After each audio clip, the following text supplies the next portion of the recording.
Politics is often viewed as having two sides. On one hand, it's a pursuit of power, for which elections are the primary medium. On the other hand, it's an instrument of social change, for which movements are thought to be the main medium. Some observers have commented that you are uncomfortable with the idea of politics as a pursuit of power, and more comfortable with the idea of politics as a bedrock of movements, most remarkably reflected in the Bharat Jodo Yatra, which can be roughly translated as March for Uniting India. You once commented that power was a form of poison. What is your view of politics as a pursuit of power? I wouldn't draw the distinction so clearly between movements and power. Large movements contain political power in them. And then if you're going to divide so clearly, then how do you explain a Mahatma Gandhi who doesn't hold political office, certainly doesn't quest for personal power, but is by far the most powerful man in India politically when he's operating, right? So I think when I said the line power is poison, you don't ingest poison, but you certainly, poison is used quite effectively for many, many different things, but you don't ingest it. So I find the blind desire for personal power distasteful. I don't like that aspect of it. But to say that I don't think that power is important and that power shapes society, power shapes politics, I think that's not correct. I just don't like that blind thirst for power. And it's very interesting. Now when I look back, the last 10 years, 15 years, a very interesting thing has happened, which is that a lot of the people who went blindly for power, because of the way the system is shaped now in India, are pretty much powerless. Because now that blind desire to get power has trapped them. That's what a lot of the corruption cases are about. So I'm against this blind rush towards getting personal power. Is power used in politics? Absolutely. Do I use power every day in politics? Absolutely. And do movements generate massive amounts of power? Absolutely. Thank you. I think, at least in the Indian frame, serious political people, and I would consider many of the people operating in our freedom movement as serious political people, have always had the sense of self-restraint embedded in their politics. You can see that in Gandhiji, you can see that in Mr. Ambedkar, you can see that among all the big freedom fighters. There is always this sense that I need to be disciplined, restrained personally. And I can be completely restrained personally and very effectively use political power to help people or to shape things. Gandhi certainly did not see the need to be in government to exercise power and to shape society. Gandhi, I think, except once, never accepted any formal positions. But Jawaharlal Nehru was Prime Minister for 17 years, contested elections in 52, 57, and 62, and used power to seek to transform society, transform India. Is the Nehruvian view of the use of power, which was also quite restrained, but in many ways instrumental in bringing about fundamental changes in India, is the Nehruvian view of the use of power or the pursuit of power a view you would agree with? Yeah, you mean the electoral view? The electoral, using elections. I'm a member of parliament, so I by definition agree with it already. But I think there's place for both those ideas, right? Gandhiji is trying to do something slightly different than Nehruji is trying to do. I think there's quite a lot of space for both. There's a lot of debate in international circles about democratic backsliding in India. In the scholarly analyses, This debate is conducted in the framework of democratic theory, which lays out two conceptions of democracy. There is a minimal conception, which is purely electoral, and which asks only two questions. Can rulers be freely contested in elections? And can all adults freely participate in elections? One is about participation in elections, one is about contestation of the rulers. There is a second view, which is broader, which goes beyond elections and covers how governments conduct themselves in the 4 to 5 years between elections. Under this broader conception, we, the scholars of democracy, especially refer to the following freedoms: freedom of expression, freedom of association, which is basically freedom for civil society, freedom of religion, and protection for minorities. Scholars believe that India's backsliding is more in the broader realm, the realm between elections, less in the electoral realm. Even today, 8 to 10 out of 28 states of India repeatedly are won by parties that do not rule in Delhi. In the last elections, the BJP could not win a majority, and the Congress party, your party, nearly doubled its seats. What is your view of India's democratic backsliding? I think it's on both sides. Certainly, it's very, very clear that it's on the institutional side. The intelligence apparatus, the police apparatus is openly used to attack political opponents. If you look at the cases that are filed, all of them are filed on opposition people. Almost none are filed on BJP people. There's intimidation, there's acts of violence, and that is going on.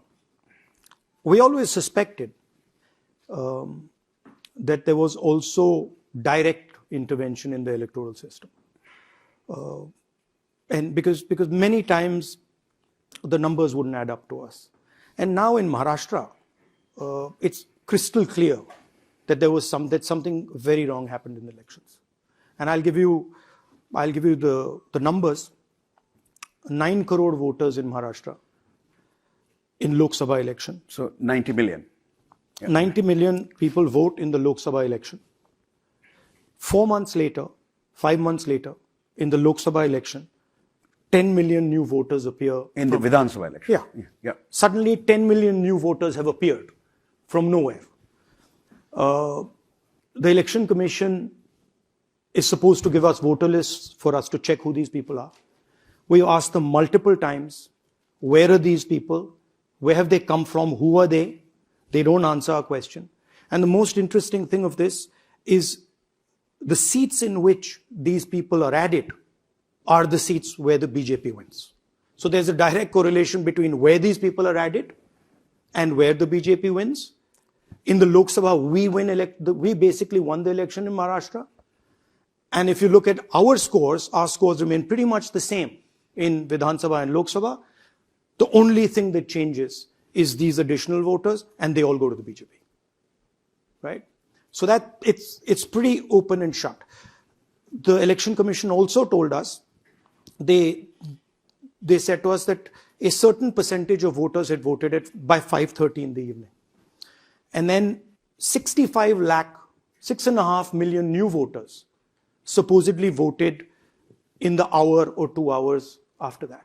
But if you do the math, because in India there's a time lag in the voting machine, it would take 7 or 8 to 10 hours for all these voters to vote.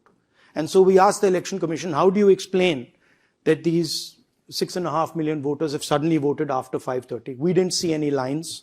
We didn't see voting going on till 2 o'clock at night. And we'd like you to give us voting, the camera footage, which is compulsory now. And they denied it. And they said, we're not going to give you the camera footage. There's a law for us to get the camera footage. We told them, look, there is a law for us to get the camera footage. They changed the law. Right? So it's crystal clear to us, it's crystal clear to Shiv Sena, it's crystal clear to NCP that the election in Maharashtra was not a free and fair election. If 10 million voters are added after the Lok Sabha election, right? And we don't know where they came from. And the Election Commission refuses to explain where they came from. And these are the voters that have made the BJP win. I mean, it's pretty clear as far as we're concerned what's going on.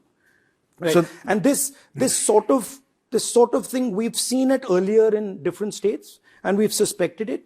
But for some reason, it was massively overdone in Maharashtra, so it just became completely blatant. So I would say that the democratic backsliding is on both fronts. It is direct electoral and also institutional. In recent years, there's one building in Maharashtra, right? There's one building in Maharashtra which has 4,500 voters who voted from it.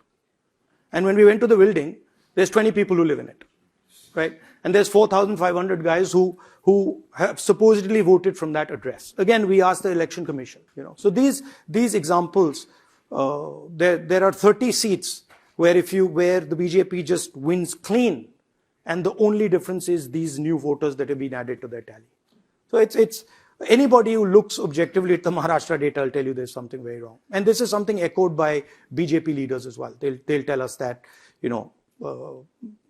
behind the lines, they'll also tell us that there's something very wrong with the Maharashtra election. So the backsliding is both with respect to the electoral side of democracy and the non-electoral side of democracy. Absolutely. Both. Yeah.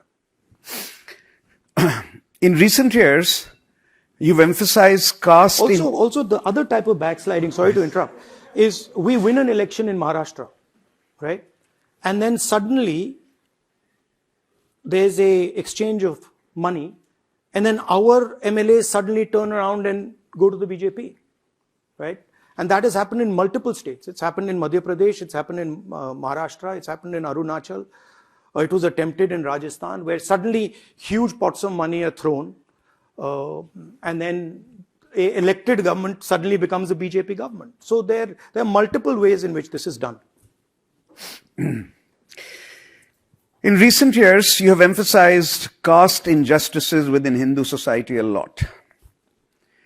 Fighting for lower castes and Dalits has a long history in India. Ambedkar, of course, is a leading thinker in that tradition, but there are several others. For example, Periyar in Tamil Nadu, Phule in Maharashtra. They're not the same, but all fought for lower castes and Dalits and or Dalits. What is your view of India's caste injustices, and how should one address them?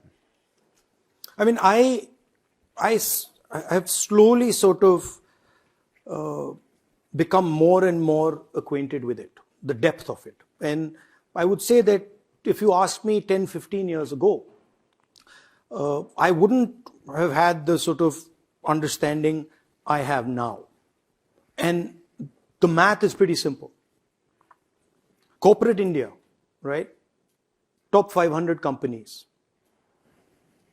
top management, top ownership, absolutely nobody from the backward castes, from the lower castes. And now, backward castes are estimated to be 50 to 55% of the population, Dalits 15% of the population, tribals 9% of the population, right? So nobody from that group of people is in corporate India. There might be the odd exception, right? You look at the high courts, same story. You look at the Supreme Court, same story. You look at top bureaucracy, same story. You look at private medical colleges, same story. You look at private education, same story.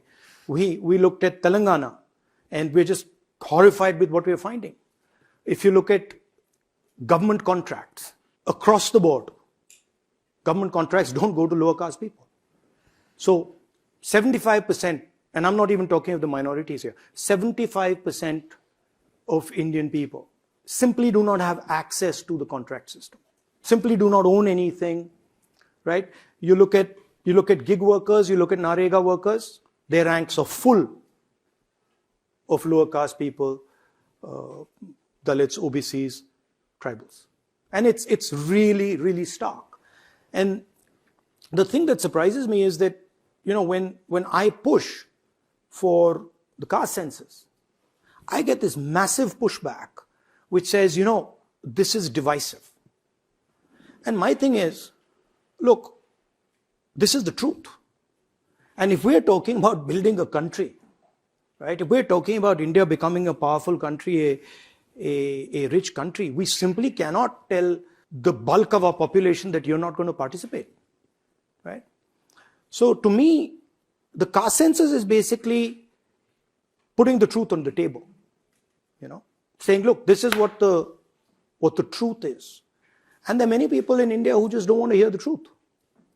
And they'll come up to me and they'll be like, this doesn't make sense. Why are you doing this? And I'll say, listen, 90% of India isn't playing in what you call modern India. No. That's fine. But why do the caste census? To me, it's very clear. It's the truth.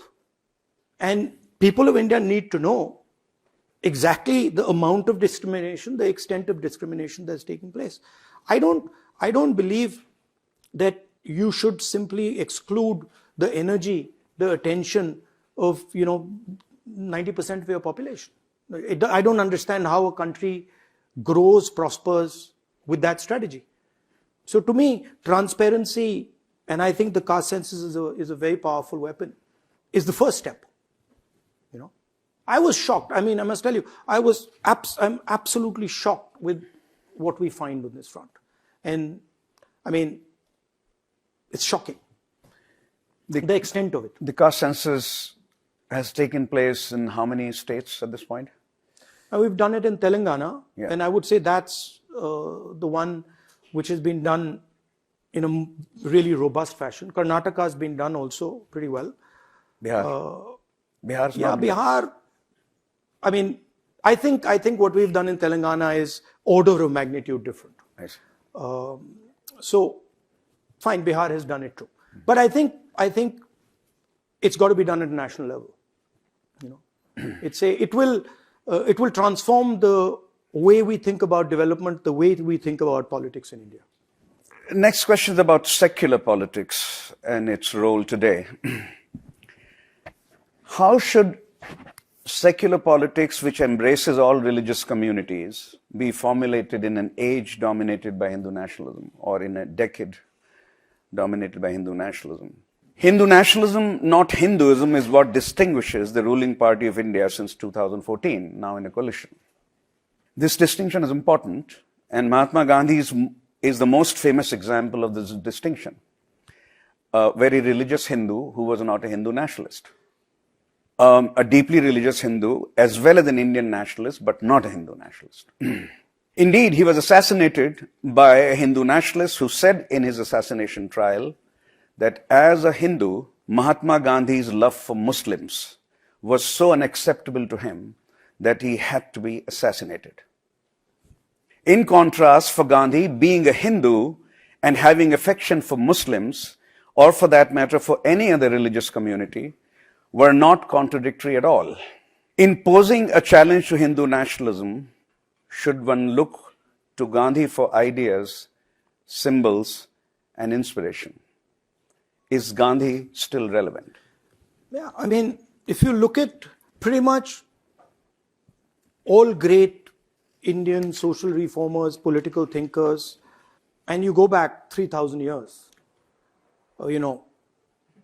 Buddha, Guru Nanak, Basava in Karnataka, Narayana Guru in Kerala, Phule, Gandhi, Ambedkar ji. You see one stream, right?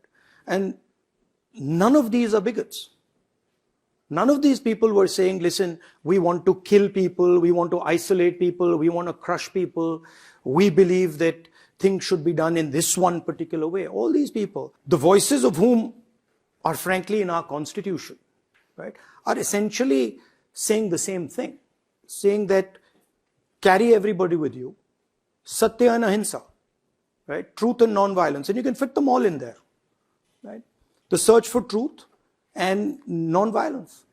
And this is, to me, the bedrock of Indian tradition, Indian history. I don't know of one person who we consider great in India, who wasn't of this type. I can't think of one, right?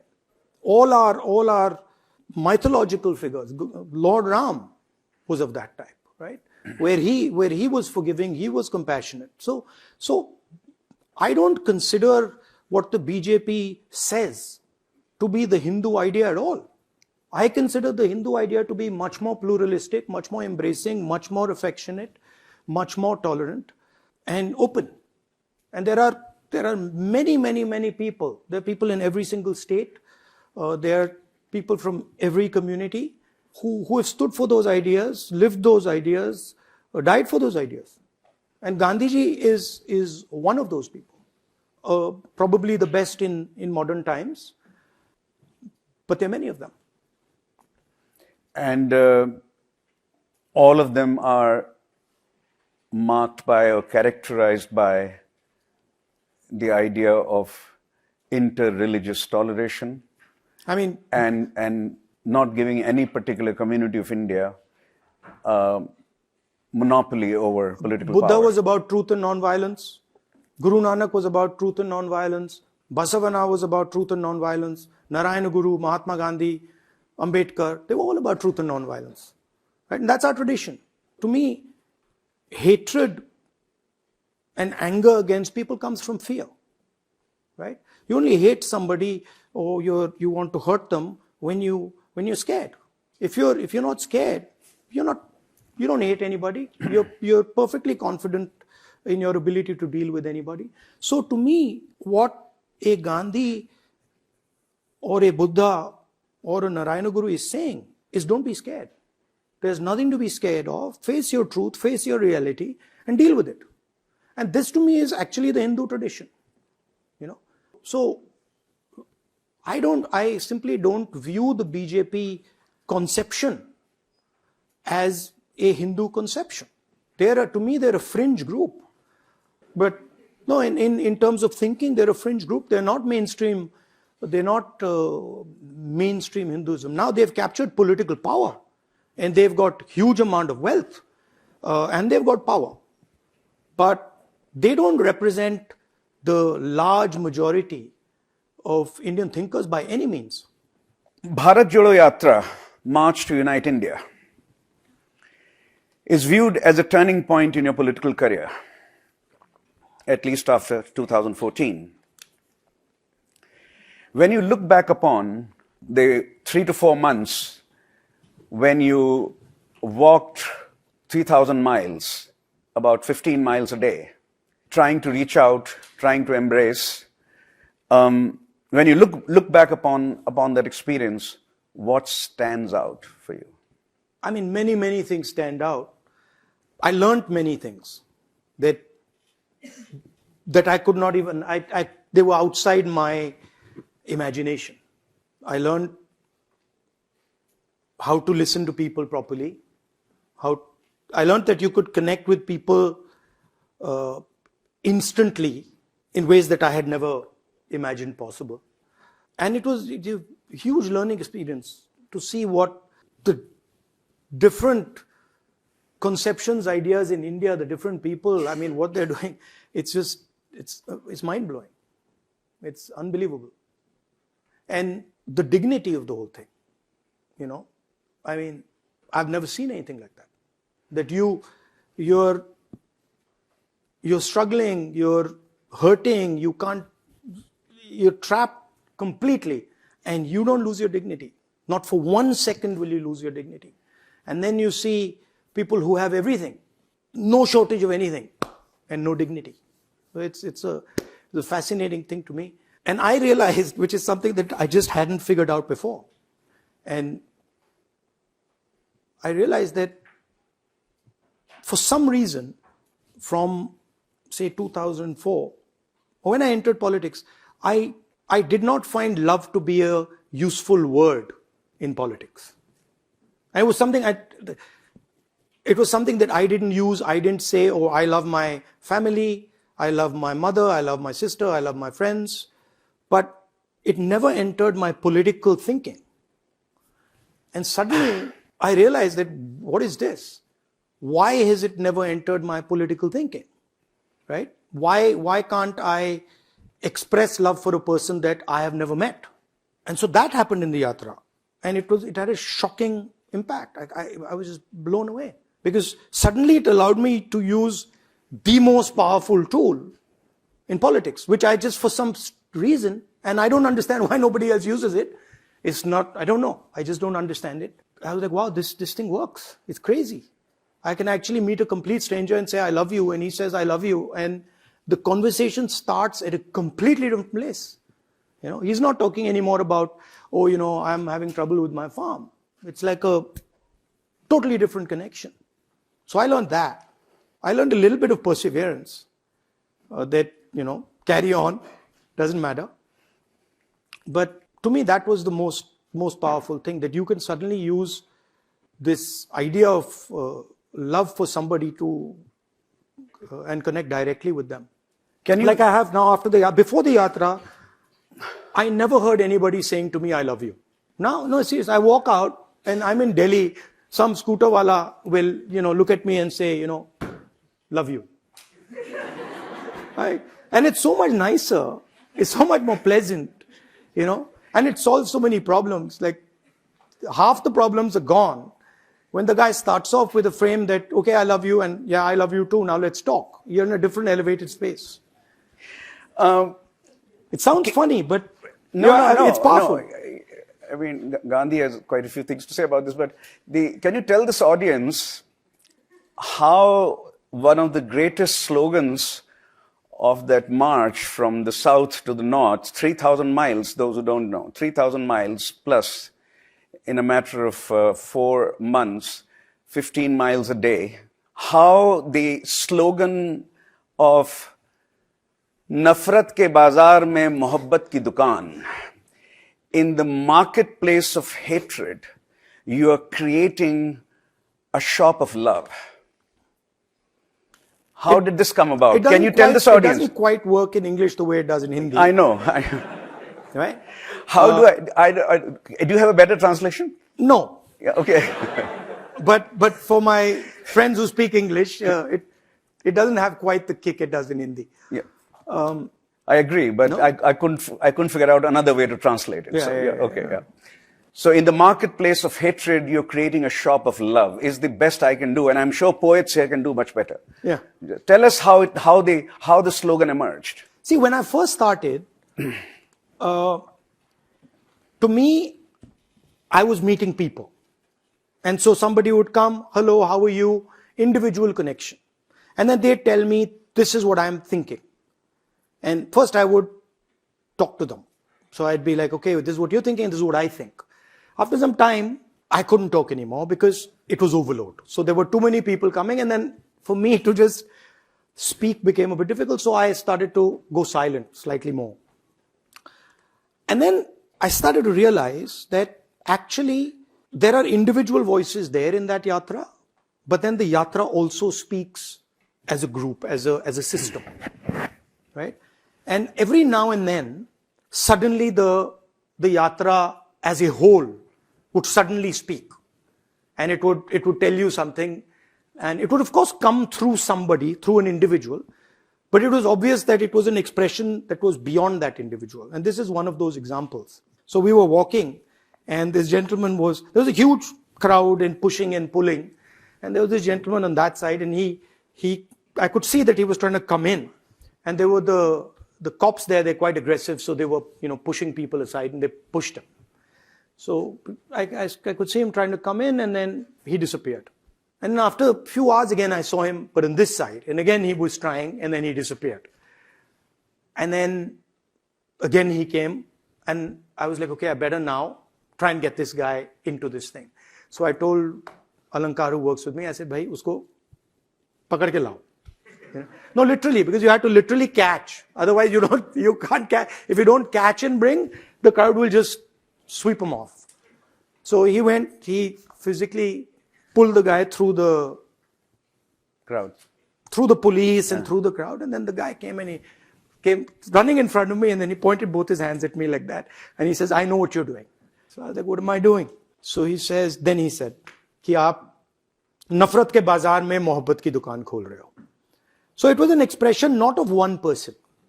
It was an expression that was much deeper in the crowd, and this one person transmitted it. And then it just went like electricity. Because then when I said it in a speech, it was clear that actually it was embedded in everybody. And this guy had just pulled it out of the crowd. So that was the story. That's the origin of one of the most famous slogans of... And people ask me, how did you think this up? I'm like, well, I didn't think it up. It came from the It came from the crowd. It came from the people. And most ideas actually in our work, if you're serious and you're not arrogant, most ideas come like that. Most ideas come from somebody. And I think, so the skill is actually to look and listen for these ideas that India is throwing at you. Is there a north-south division in Indian politics? Has it been deepening of late? If yes, what can be done to bridge the divide?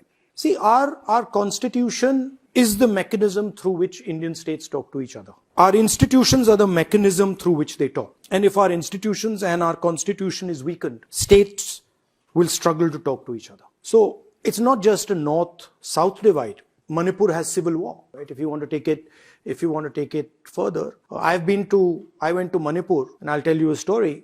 Never happened to me in my life before. We arrived in Manipur. We were going to see one group of people, and the fellows from there said to us, listen, if you're going to come in, we're very happy that you've come. We've invited you. But in your security detail, if there is anyone from that other group, we will shoot them. And so we had to take the people out of my security detail who were from that community. And then we went to this community. And then when we went from this community back to the other community, that other community said to us, hey, if there's anybody in your security detail from that community, please remove them, otherwise we'll shoot them. So, that's not an Indian state. That is some new hybrid that has emerged, where literally communities are at war. And they call it a war there. They call it a war. So there is a north-south divide, there is a rich-poor divide, there is the northeast which is feeling pressurized. And the answer is democracy, deepening of democracy, protection of the constitution, and allowing multiple voices to speak. And there's no problem, because when you allow multiple voices to speak, you release the pressure massively. Let's turn to economic policy now. And then I'll have a question on national security and foreign policy later. We have 10 minutes left for this section. In several circles, it is argued that you are not fond of market-based economic policies and are only concerned with the welfare of the poor and the disadvantaged. Your party, however, was responsible for embracing market-oriented policies in the early 1990s called liberalization, which increased India's economic growth rate, created a huge middle class, and brought India worldwide economic and business attention.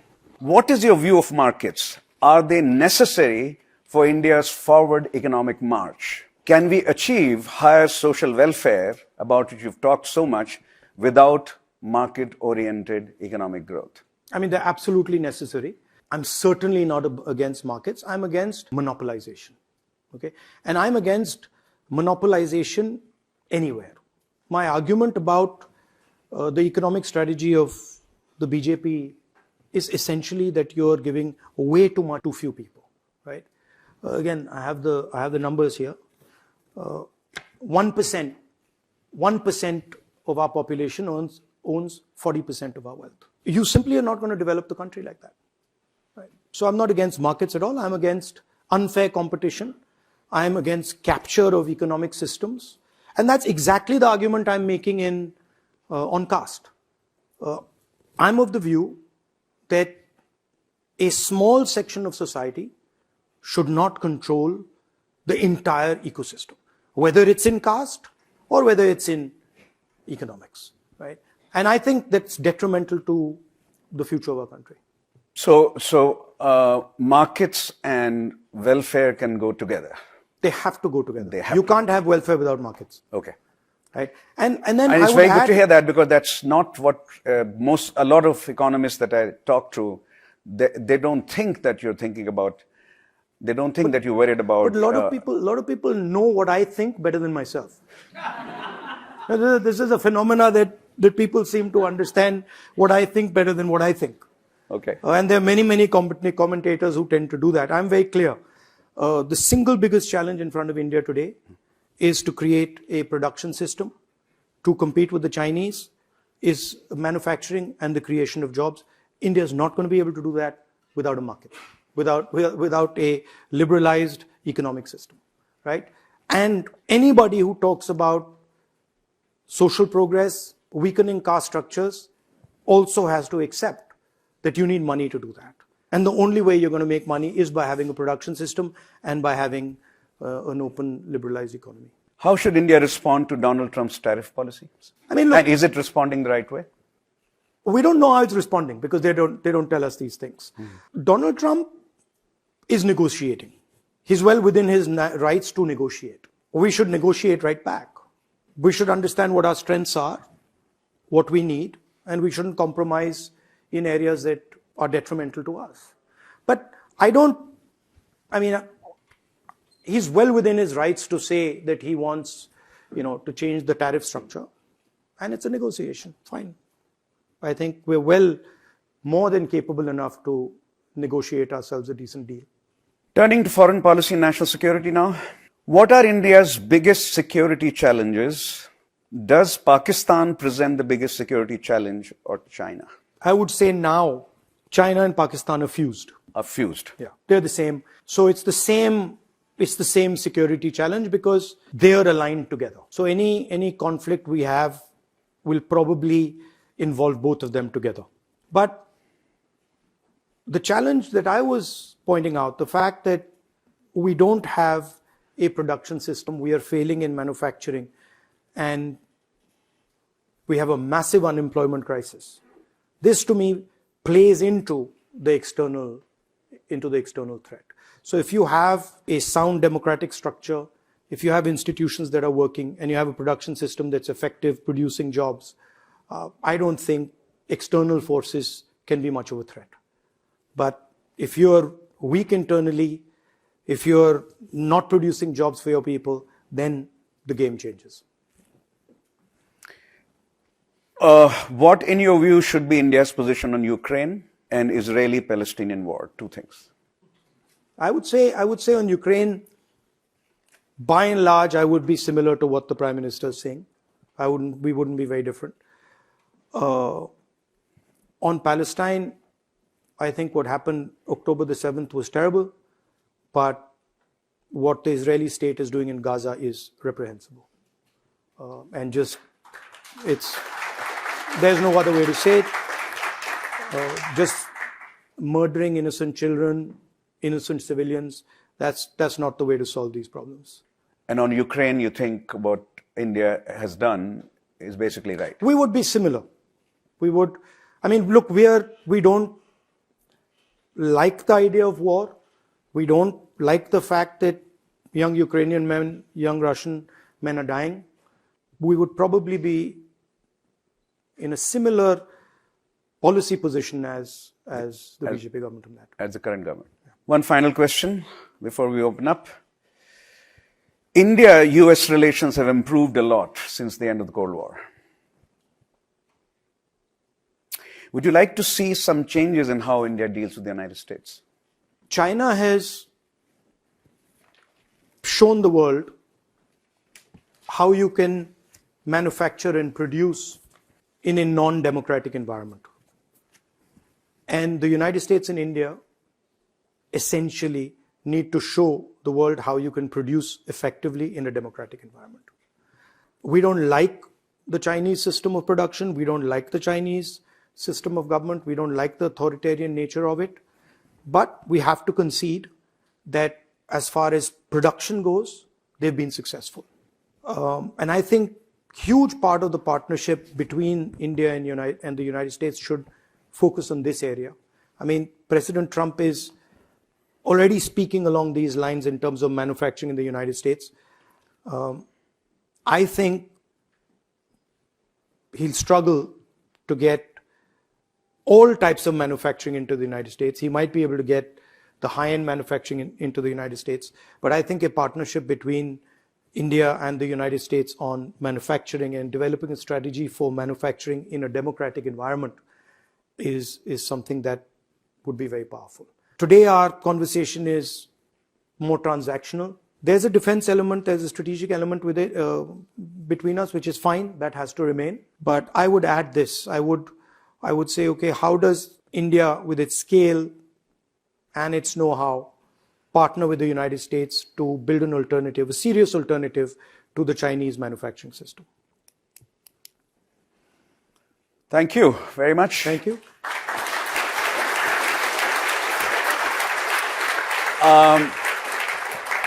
So we'll have the Q&A session for the next half hour. You should line up. There are 2 microphones here. So let me suggest. I can see so many people who are keen to ask questions. That's very good. And Rahul Gandhi would like to hear from as many of you as possible. Maximize participation. So here is a thought. We cannot accommodate all of you if you speak for more than 1 minute. So speak for a minute here, and then we go here, and then we go here, and then we go here. So 4 questions per round, and I will have to cut you off after a minute. So be very precise in what you ask. So let's begin with you. So sorry, just so I get the rules. He's going to ask a question, I'm going to answer, or he's going to ask the question, he's going to ask, and then I'm going to answer. What would you like? I mean, you want to answer the question? Ask and answer. Yeah. Okay, yeah, let's follow this.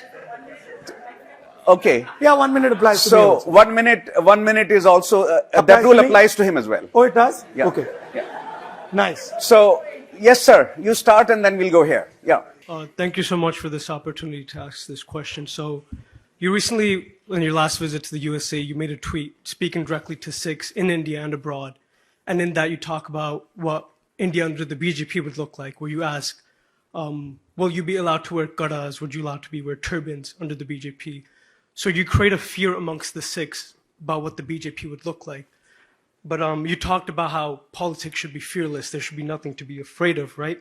But we don't just want to wear gadas. We don't just want to tie our turbans. We want freedom of expression, which under the Congress Party in the past has not been allowed.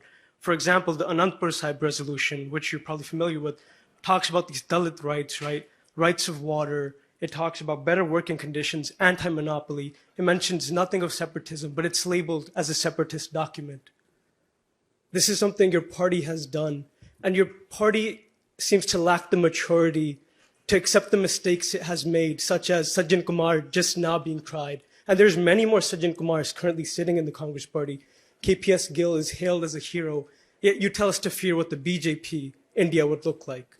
But you've never really tried to reconcile with the Sikhs. Yeah, no, I think it's a minute now. What's your question? Yes, I will get to my question. So what's the question? You haven't tried to reconcile with the Sikhs. What attempts are you making? Because if you continue like this, BJP is also going to make its way into Punjab. First of all, I don't think that really anything scares the Sikhs. That's the first point. The statement I made was that, look, do we want an India where people are uncomfortable to express their religion? As far as mistakes of the Congress Party are concerned, a lot of those mistakes happened when I was not there. But I'm more than happy to take responsibility for everything that the Congress Party has ever done wrong in its history. The question is, what are you doing to reconcile? I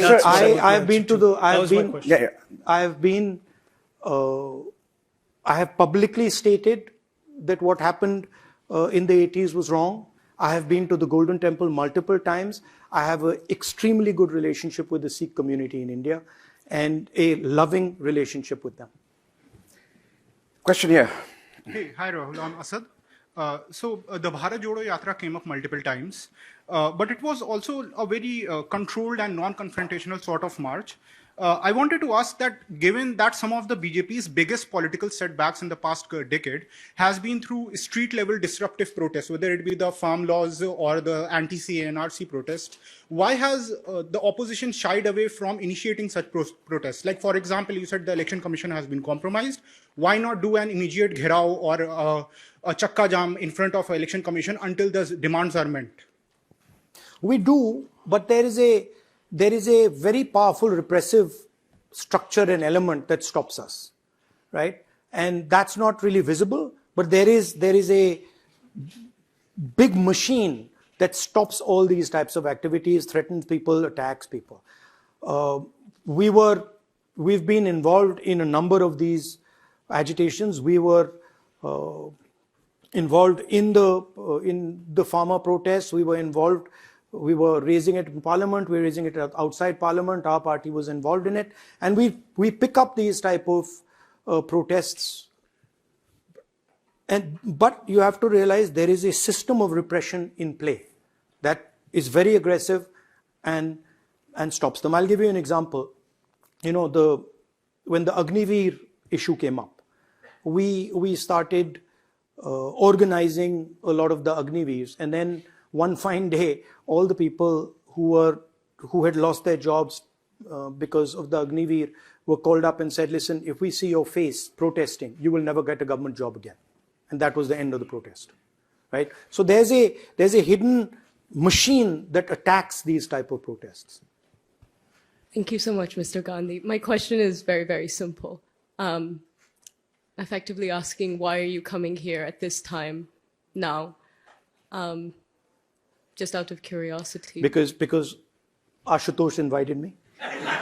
Sure, but why did you and accept this invitation to come and speak now at this institution? Because I respect him, and I like the work he does.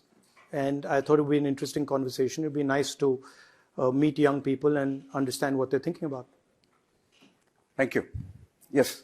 Hi, I was wondering that given that India is the third largest emitter of greenhouse gases, to what extent do you think it is the role of the Indian government to mitigate these emissions? I think it's an important part of what the government should do. And I think making a transition to green, more environmentally sound energy is a good thing. And it's a strategic imperative as well. So I would support that. Yes. Thank you for coming and speaking with us. So you often speak against against inequality, against corruption, against political power grabs, and against democratic decline. Yet many argue that your political influence stems from inherited power, shaped by your grandmother Indira Gandhi's consolidation of power and wealth during her tenure, and not your performance and not your grassroots leadership. This political dynasty is weakening democratic institutions just as much as Modi's authoritarianism, especially given claims against your competency in leading. How do you reconcile your rise through your family legacy while claiming to amplify marginalized voices? How do you define democracy within your own party that has long been centered around your last name? Thank you. Well, first of all, I'm not the president. I'm not the president of my party. The president of my party is Mr. Kharge, who's an elected president. Second, look, it's up to the people of India to decide who they feel is representing their issues. If you go and speak to weaker sections, you go and speak to Dalit communities, you speak to backward communities and ask them what they think about the work I'm doing, you'll get the answer. I'm not going to sit here and defend my position. I don't need to. I work for certain ideas, I work for certain ideals, and I protect them. And I work really, really hard to protect them. I don't think there's another politician who's walked 4,000 kilometers across my country. And I don't think there's another politician who has gone so deeply into the suffering of our people, at least in our current situation. So I'm actually quite proud of what I do, and I think I will continue to do it.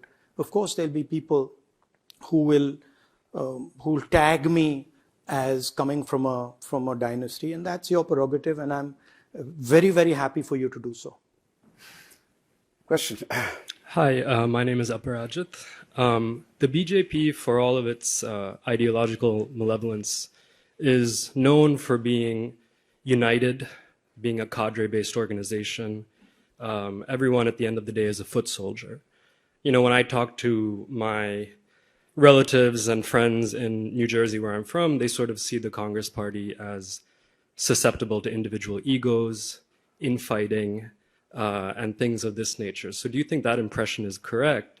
And also, how do you want to match the grassroots level organization that I think the BJP has sort of perfected over so many generations? The design of the Congress party is completely different than the design of the BJP. The BJP is designed to centralize power and transmit a message. The Congress party is designed to decentralize power and listen to the people.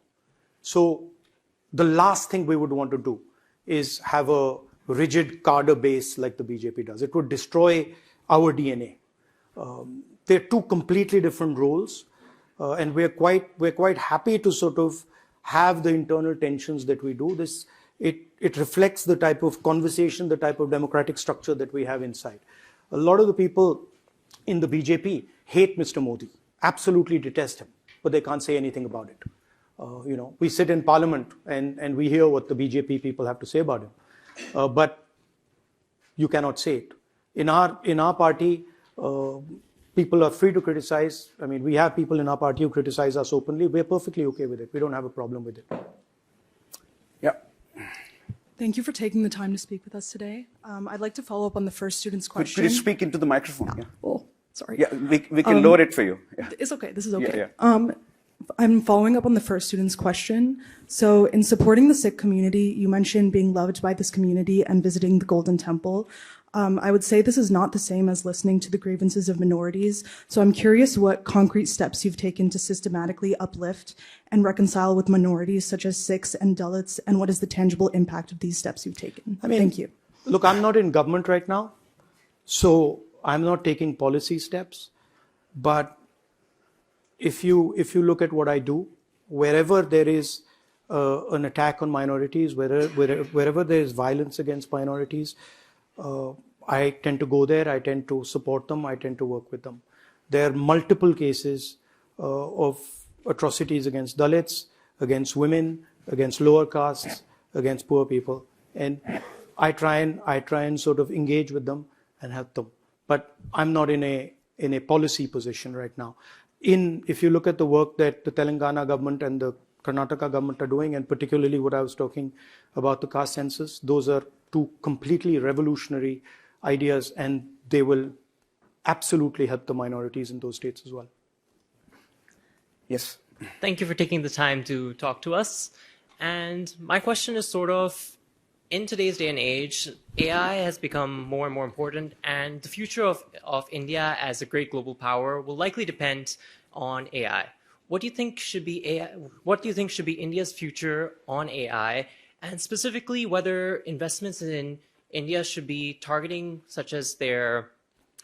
should be targeting risks that India might have in the adoption of AI in the future, for example, dependence on foreign labs or chip imports from, for example, China. Where do you think India should stand on this? I think AI has to sit on information network and on data. And without access to data, AI doesn't really mean anything. If you look at who owns data today, China owns most production data. They are the people who know how to make mobile phones. They are the people who understand production data. And the United States, at least in the Western world and India, owns consumption data. So Indian AI is going to be restricted by the amount of data that you have access to.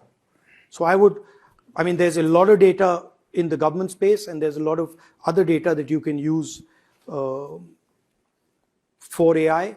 But India's limitations as far as AI is concerned is the data the AI is going to sit on. So I would think about ways to improve our access to both consumption and production data. Yes. Hi. Going back to democratic backsliding, you sort of affirmed that India's status as a liberal democracy and electoral democracy were sort of diminishing, but didn't really say anything about the consequences of that. So I'm curious as to, given today's political climate, what does it mean to be the opposition, or how do you approach being the opposition? I mean, the role of the opposition is completely changed now. Changed in 2014. There's now a completely different architecture we deal with. I said some of the consequences I mentioned, some of the consequences of this backsliding, the increase in the size of the deep state, the weakening of the constitutional framework, the weakening of our institutions. And these are all things that create foundational problems in our country. Yes. Thank you, Mr. Gandhi, and welcome to Brown. Thank you. My question is, we've seen a global movement of right-wing populism, and some have argued that the BJP is part of this. So there's right-wing nationalist leaders in charge in India, as you've said, but also in the United States, many parts of Latin America, and in Europe. On the flip side, though, Prime Minister Modi has marketed himself as representative of the Indian majority, as a part of a majoritarian movement, as a chaiwala, someone who came up from the grassroots. Why do you, as the heir to a very powerful family, think you're the best messenger to contrast this message and relate to ordinary Indians? I don't view it as being a messenger. I view it much more as being a listener. So what I do is I try and understand the pain that India's people are going through. I try and understand the unfairness that they're going through, and I try and help that. I don't view myself as a messenger in any way. I like to raise the people's voice, you know. Prime Minister of India, of course, apparently has a direct connection with the divine. And he said that, you know, that I speak directly to God. I don't profess that capability. Thank you. Yes. Hello, Mr. Gandhi. As a scientist, it baffles me how much superstitions and pseudoscience thrive in India, and particularly in past 11 years. And these Babas and godmen have been used as a political tool. So what measures will you take to make people more rational and more logical? I think people are quite rational. I think the number of people who are affected by what you're speaking about are marginal. They're not in the majority. But I would focus on education. I would focus on, you know, rational scientific education, and I would spend a lot more money on educating people and also providing them with different types of opportunities. Thank you. I think a lot of, you know, you get superstitious when you don't have opportunity. You get superstitious when you can't see a future for yourself. So I think there's a relationship between increase in superstition, increase in fear, and the imagination of people. Yeah. Hi, Mr. Gandhi. Thank you for being here. My name is Mahir. I wanted to ask you about Bangladesh-India relations today. So two aspects of this. First, former Prime Minister Sheikh Hasina is in India right now after she fled. Are you from Bangladesh? My parents are, so yes. Yeah. After she fled the protest situation in July 2024, and then also the use of rivers and maritime pathways in Bangladesh. So I was wondering if you could highlight on this dispute going on, whether India should return Sheikh Hasina back to Bangladesh so that she can be prosecuted for cracking down on those protests. I'm not going to poke my nose into that issue. Okay, then I'll ask you about the maritime. How do you think India and Bangladesh should resolve the maritime issues and river exploitation? No, I think they should cooperate for a win-win situation. But I'm not going to really comment on the Sheikh Hasina issue because that's, you know, I'm not going to poke my nose in that. Thank you. Yeah. Thank you, Mr. Gandhi. I've always struggled internally with reconciling the ideals of freedom expressed in the Constitution and talking to the women in my family and them sharing how unfree, unsafe, insecure they feel. To what extent is this a problem in the political domain? Is it a political failure? Does it require a political solution? And what is your outlook on the state of women in India? It's a huge problem.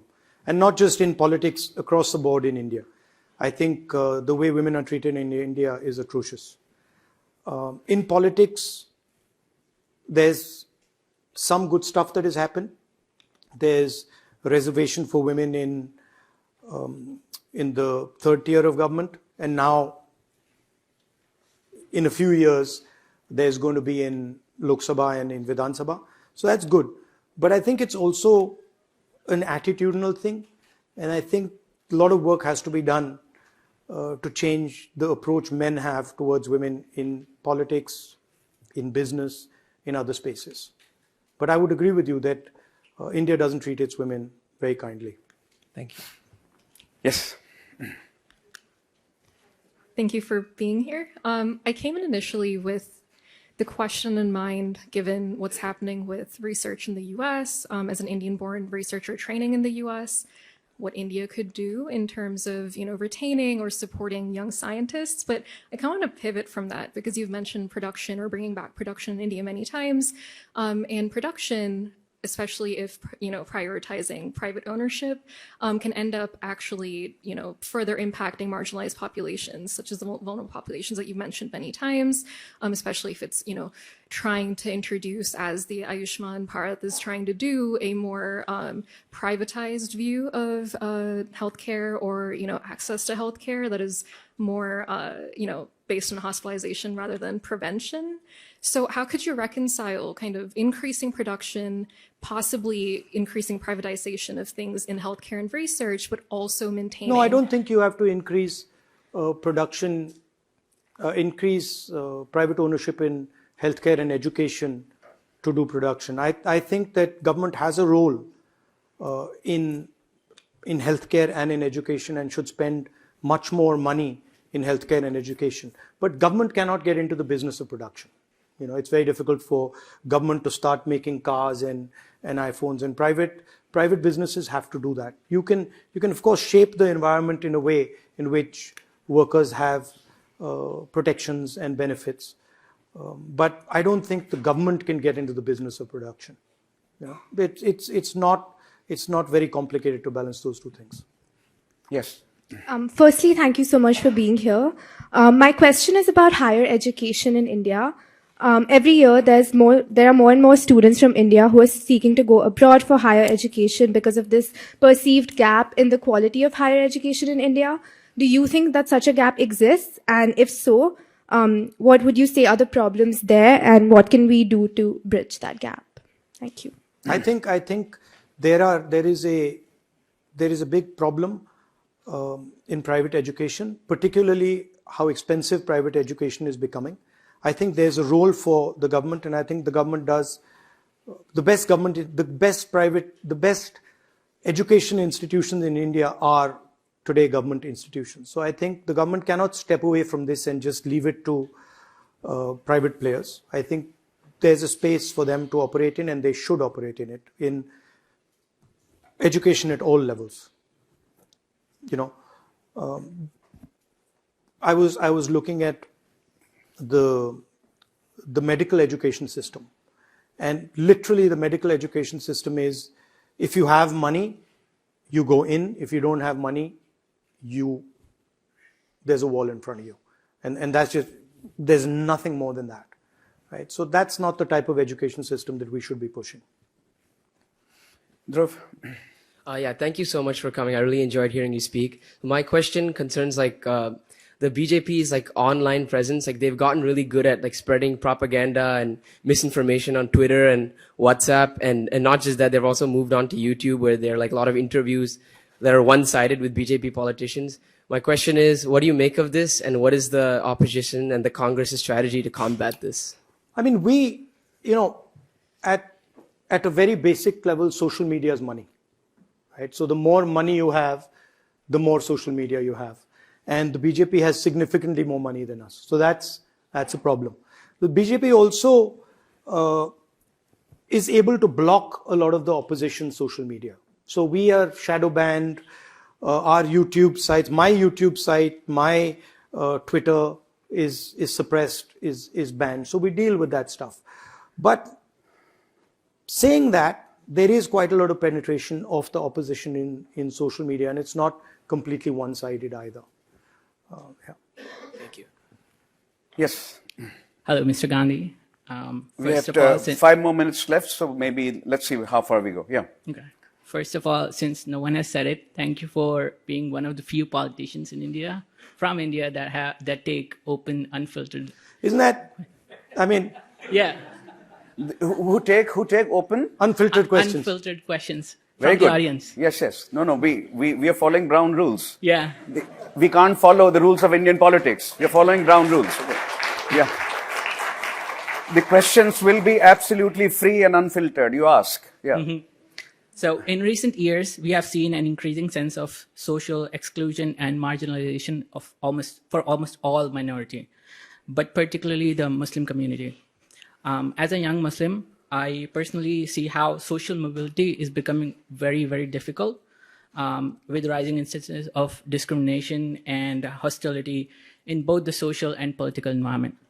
So my question to you is, given the fragmentation, how do you see overcoming this divide, even with the change of government? No, look, you must not think that there is no serious resistance to the BJP. The BJP is being contested very effectively in India by the opposition. They do have a huge financial advantage. They have the instruments of the Indian state at their disposal. So we're not really fighting a political party. We are fighting a political party that has captured the Indian state, that has captured the institutions.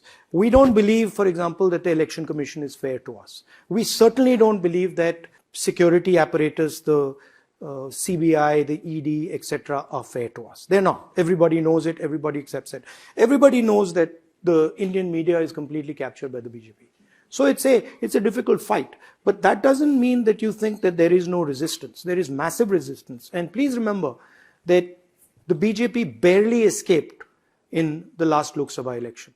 And we're going to defeat them the next time we fight them in the Lok Sabha, for sure, without any doubt. Yes, ma'am. Mr. Gandhi, I would like to start off with, we love you and we love having you in Brown. Thank you.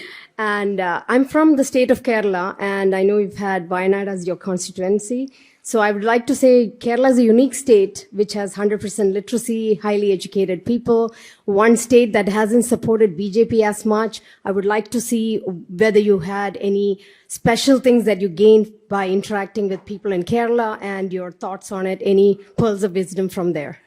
So, Mr. Gandhi has won elections in Kerala, parliamentary elections twice.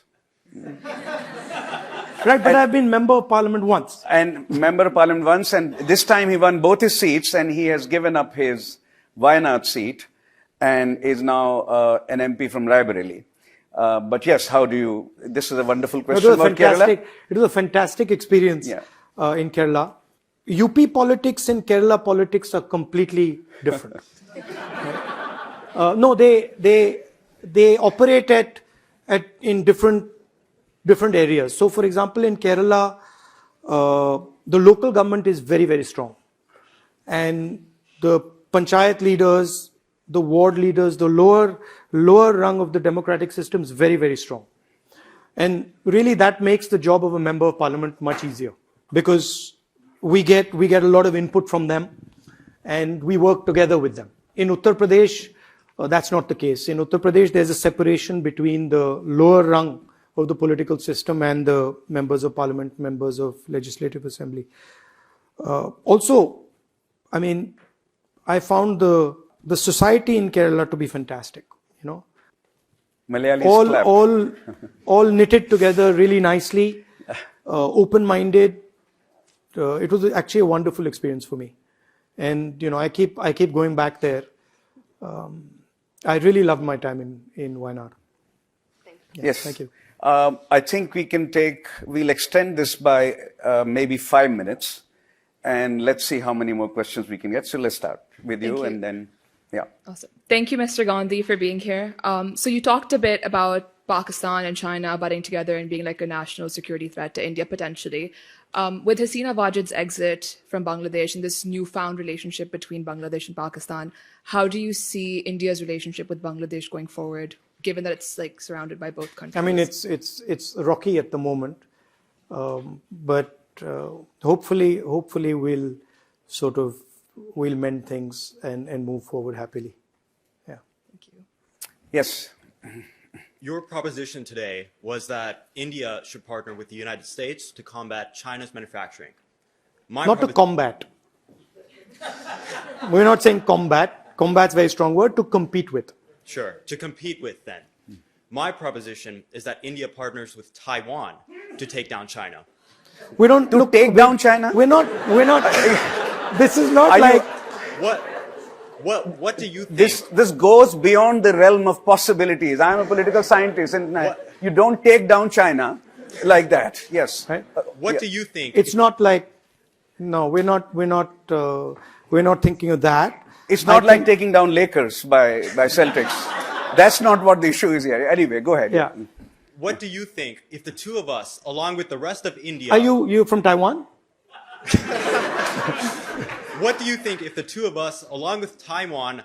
The United States, India, and Taiwan. Yeah, the India, Taiwan partner with the United States to go ahead and then compete with China.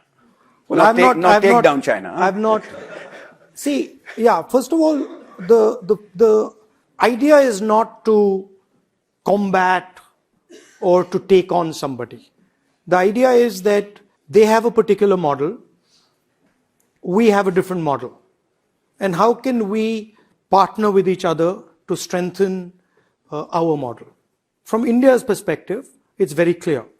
What we require is the ability to give a future to our people. And we require jobs for that, we require production for that. And we have a good relationship with the United States and a partnership with the United States to do that. The United States deals with Taiwan, but our primary partner in terms of scale, I mean, not to be rude, but I think Taiwan is a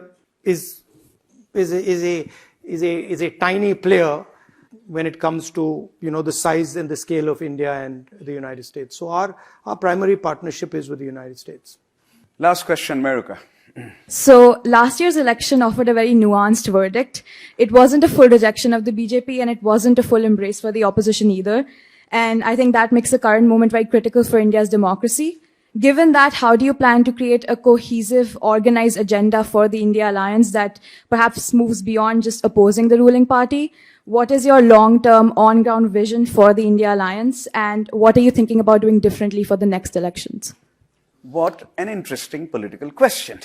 Very good. Well, we oppose the BJP when they attack the idea of the Constitution and they attack our institutional framework. And there's going to be no compromise on that, right?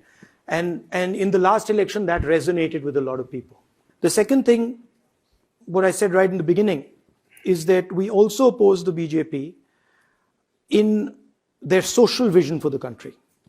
We don't agree, we're not going to accept an India where 3 or 4 or 5 business people control every single piece of infrastructure, every business, every industry. That's not acceptable to us.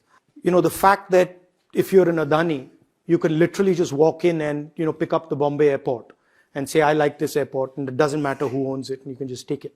And you can do that with the defense industry, you can do that with any industry you like. So we don't like that, and we oppose that. So that's on the economic front. And we would focus much more on small and medium industry, the idea of production, and sort of making it a fairer, broader playing field.